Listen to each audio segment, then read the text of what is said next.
According to the U.S. Treasury Department's recent data, the U.S. national debt has surpassed $30 trillion for the first time. It is $7 trillion higher than last year's U.S. GDP, which was about $23 trillion.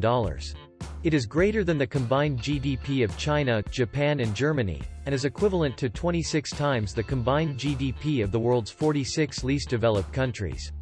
To divide it by the total U.S. population of 330 million, each American is burdened with over $90,000 of federal government debt. If the legal tax age is taken into account, each American taxpayer is burdened with nearly $240,000 of debt. In early 1980s, the United States became the world's largest debtor country and has remained so till this day. In recent years, its debt has been growing at an accelerated pace. In the 5 years from 2017 to the present, it increased by nearly $10 trillion.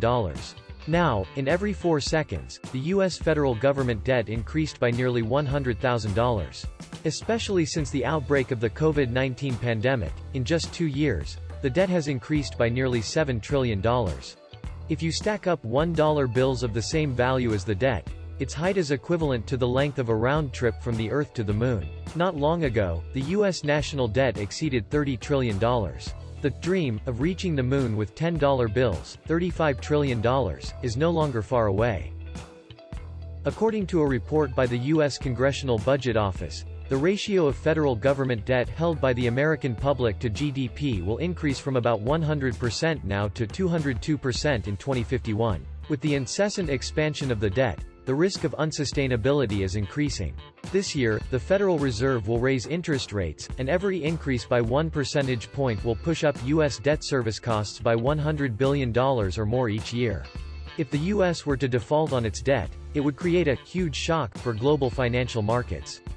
In 2011, concerns about debt defaults led to the first-ever sovereign credit downgrade in U.S. history, triggering dramatic volatility in capital markets. Unfortunately, U.S. politicians are not really concerned about the risks the huge debt poses to the U.S. and the world at large.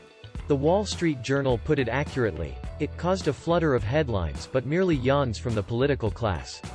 That might have something to do with the arsonist not wanting to hang out at the scene of his fire.